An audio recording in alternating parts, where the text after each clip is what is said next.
she began to study me. This did concern me greatly. A cat may look at the king, but to be contemplated by a lady is a compliment sufficient to please any gentleman.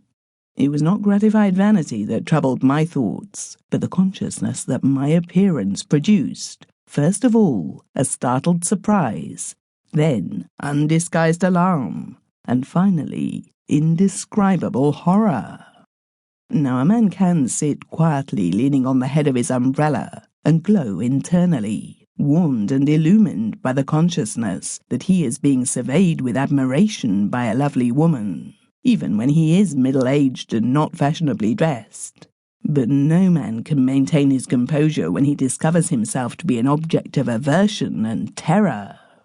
What was it? I passed my hand over my chin and upper lip, thinking it not impossible that I might have forgotten to shave that morning. And in my confusion, not considering that the fog would prevent the lady from discovering neglect in this particular, had it occurred, which it did not. I am a little careless, perhaps, about shaving when in the country, but when in town, never. The next idea that occurred to me was a smut. Had a London black curdled in that dense pea-soup atmosphere descended on my nose and blackened it? I hastily drew my silk handkerchief from my pocket, moistened it and passed to my nose, and then each cheek. I then turned my eyes into the corners and looked at the lady, to see whether by this means I had got rid of what was objectionable in my personal appearance. Then I saw that her eyes, dilated with horror, were riveted not on my face, but on my leg. My leg? What on earth could that harmless member have in it so terrifying? The morning had been dull. There had been rain in the night, and I admit that on leaving my hotel, I had turned up the bottom of my trousers. That is a proceeding not so uncommon, not so outrageous as to account for the stony stare of this woman's eyes. If that were all, I would turn my trousers down. Then I saw her shrink from the chair on which she sat to one further removed from me, but still with her eyes fixed on my leg, about the level of my knee. She had let fall her umbrella and was grasping the seat of her chair with both hands as she backed from me. I need hardly say that I was greatly disturbed in mind and feelings, and forgot all about the origin of the English school of painters, and the question whether British Museum is more popular than the National Gallery. Thinking that I might have been spattered by a hansom while crossing Oxford Street, I passed my hand down my side hastily, with a sense of annoyance, and all at once touched something, cold, clammy, that sent a thrill to my heart and made me start and take a step forward.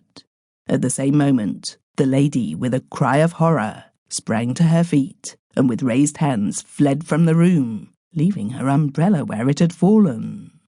There were other visitors to the picture gallery besides ourselves who had been passing through the saloon, and they turned at her cry and looked in surprise after her.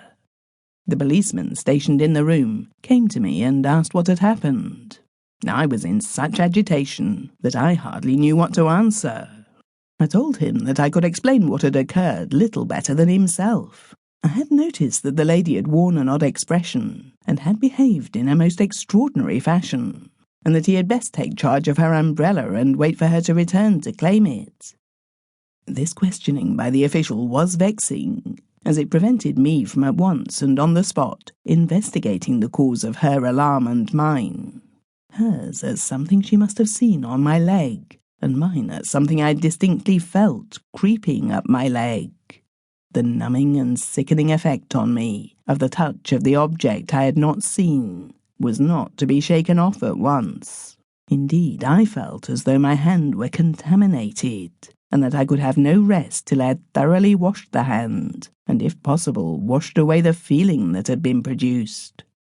I looked on the floor. I examined my leg, but saw nothing.